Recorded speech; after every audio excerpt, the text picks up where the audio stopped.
In today's video, we're going to be taking a look at 5 hacks that you can add to your Home Assistant to help spice up your front end. Check it out.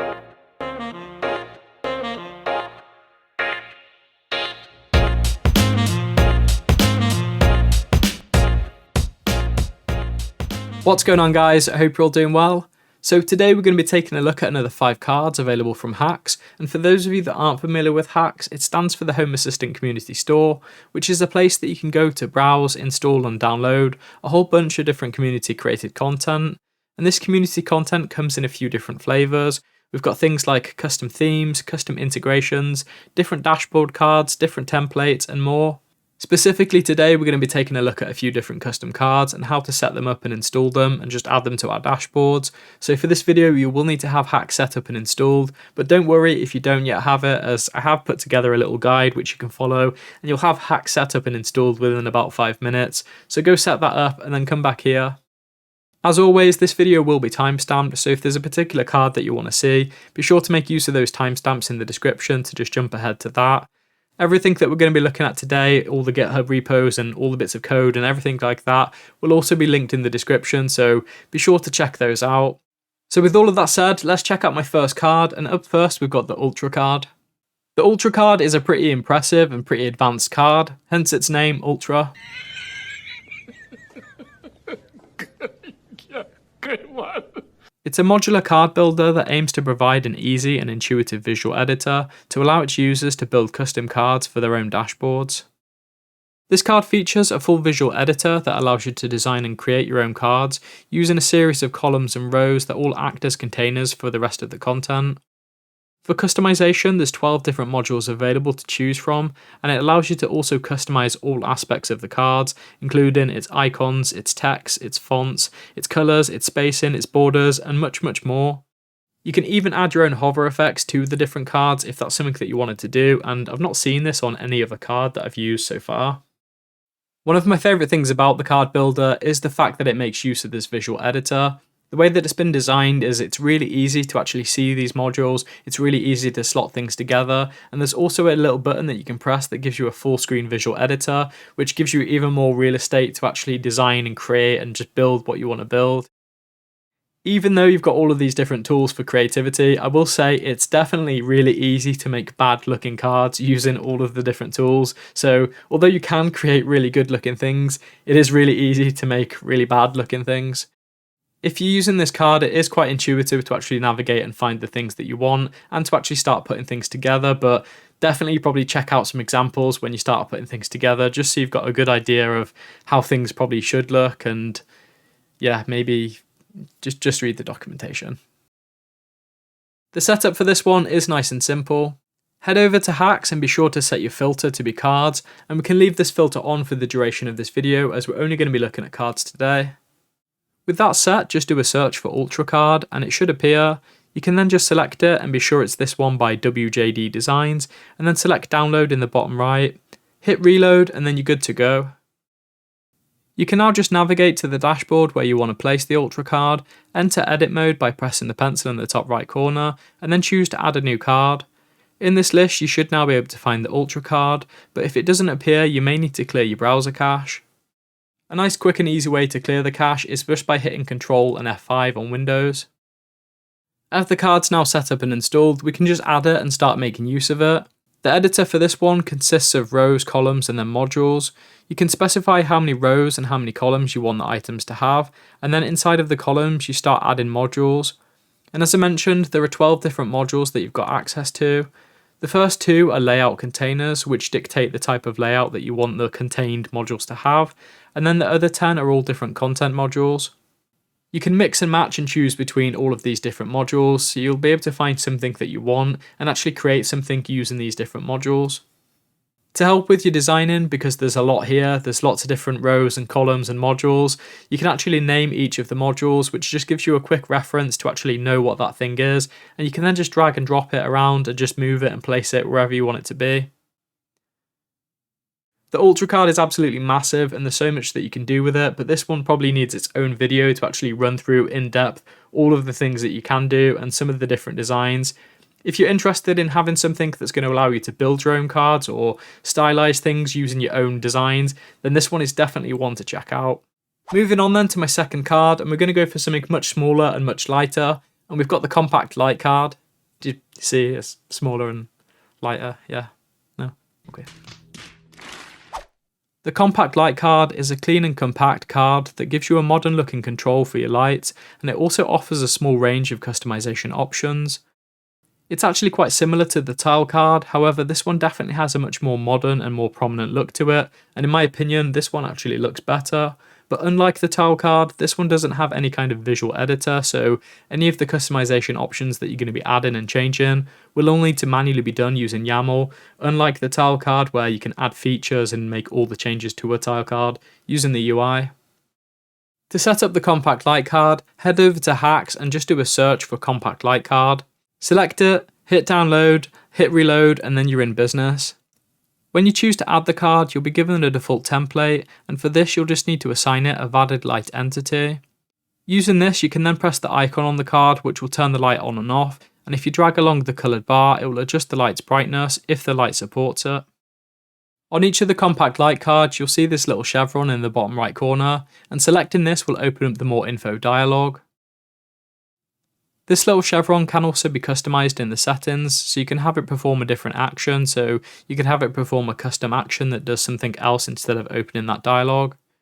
In terms of customization then, you can customize the card's name, you can customize its primary and secondary colors, you can set the icon you want it to have, and you can also choose whether to add borders around the icon or if you want borders around the icon and the card.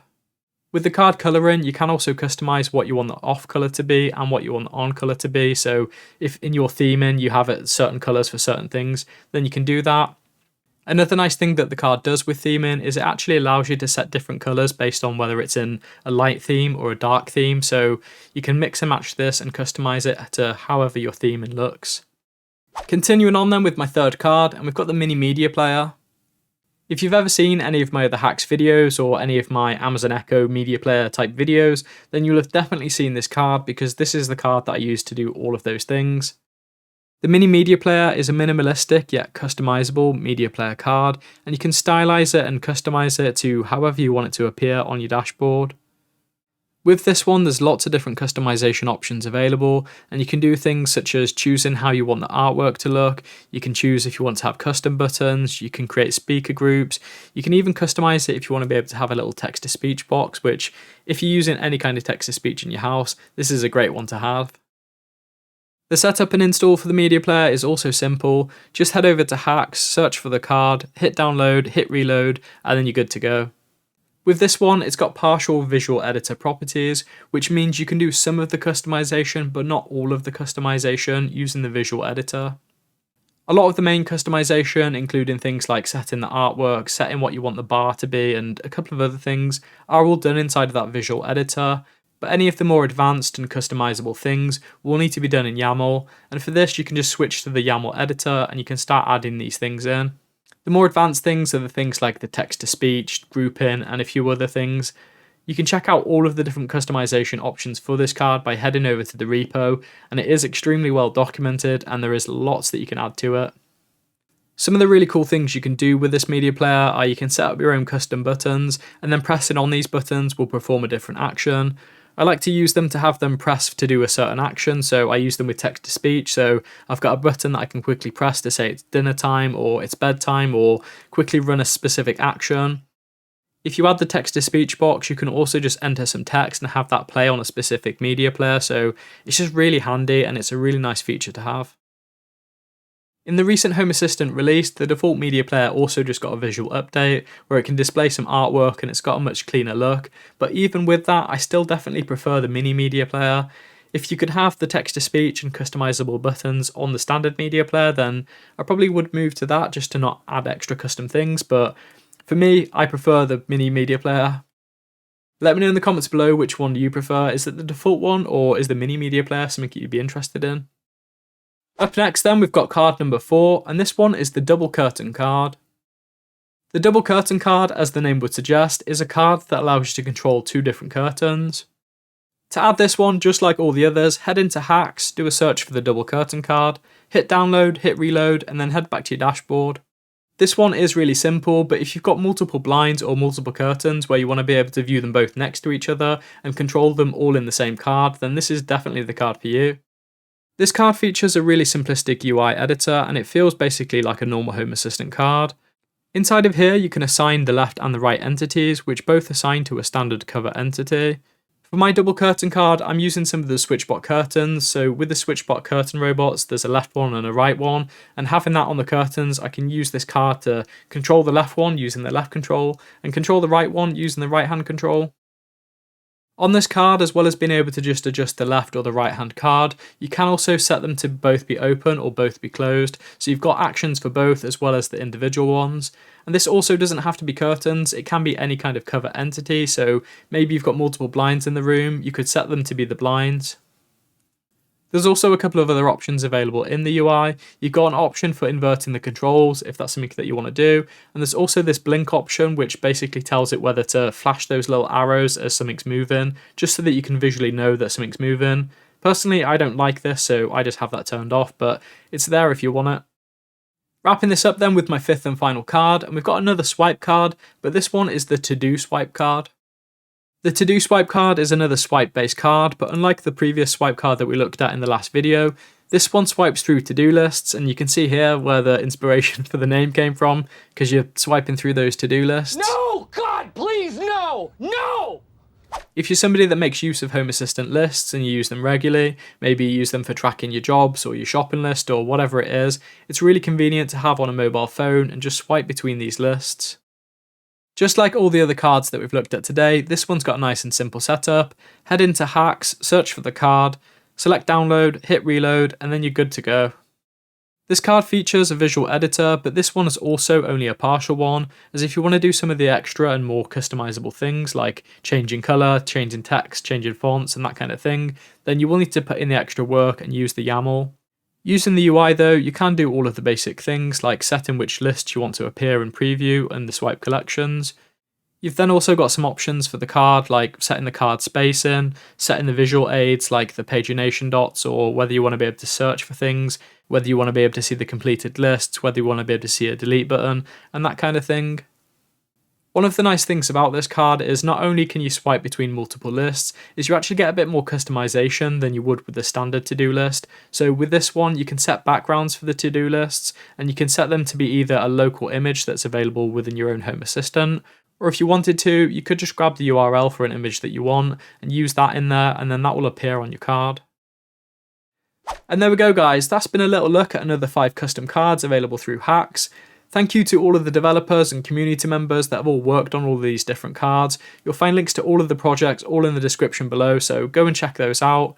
If you've got a particular card that you've been really interested in and want to know more about, or maybe you've got a card that you want me to check out, then also let me know in the comments below.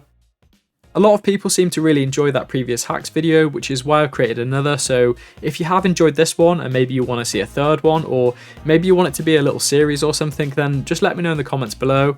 Be sure to drop this video a like, and if you aren't already, hit that subscribe button and ding dong the notification bell. That way you'll be alerted to whenever I do a future video. As always, a massive thank you to these awesome dudes. These awesome dudes are my Patreons and also my YouTube members. And if you are interested in helping support my channel, which in turn allows me to create content like this, then you'll find links to all the places that you can go to support me, all in the description below. Thank you for watching, and I'll catch you in the next one. Cheers.